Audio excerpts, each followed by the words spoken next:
Ballymore, home of Queensland Rugby. We've turned the weather on here for you today. I'm going to take you through a little bit of box kicking today, a little bit of the, I suppose, the strategy behind it, as well as some of the points around the technique.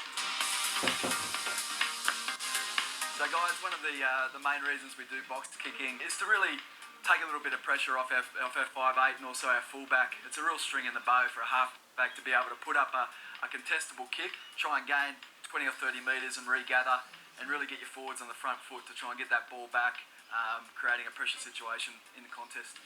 So guys, you can just see this is a little bit of a grid that we're using here to practice our box kicking. So in an ideal world, we're getting about 4 or 5 seconds hang time on the ball. That should be enough time to get your chase to be able to contest that ball in the air.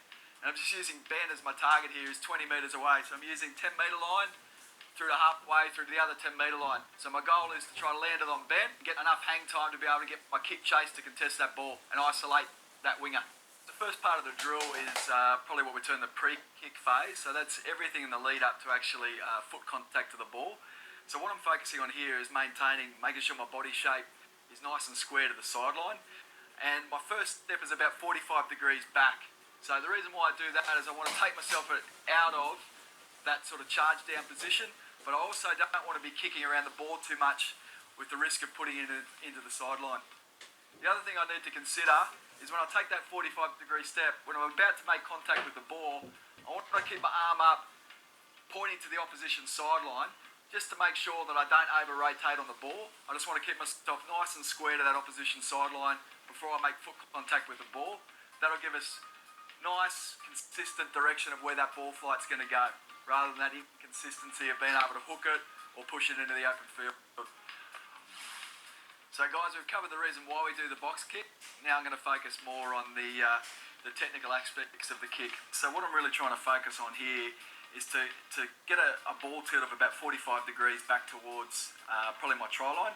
So in terms of the kick point, the contact point, I want to be trying to target that bottom third of the ball.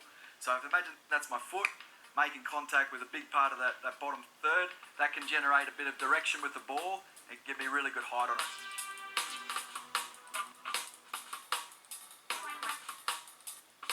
The third part of the box kick technique is the post kick or after contact.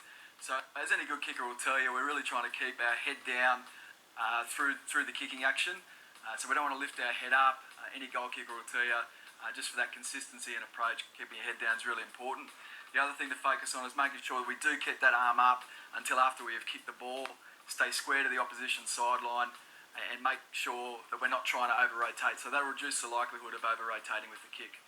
After that, guys, it's up to the kick chase to get that ball back. Hopefully we've landed it 20 metres away. It's been in the air for 4 or 5 seconds. We turn that ball over and then we're hot on attack.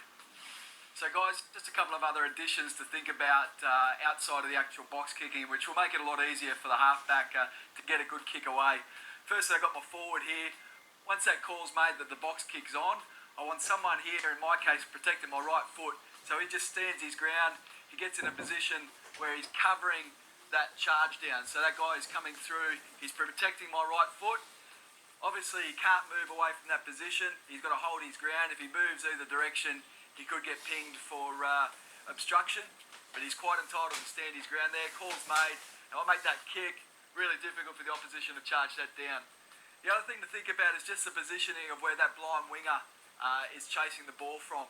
It should be really easy for any winger that's got a bit of gas to cover that 20 metres in 4 or 5 seconds.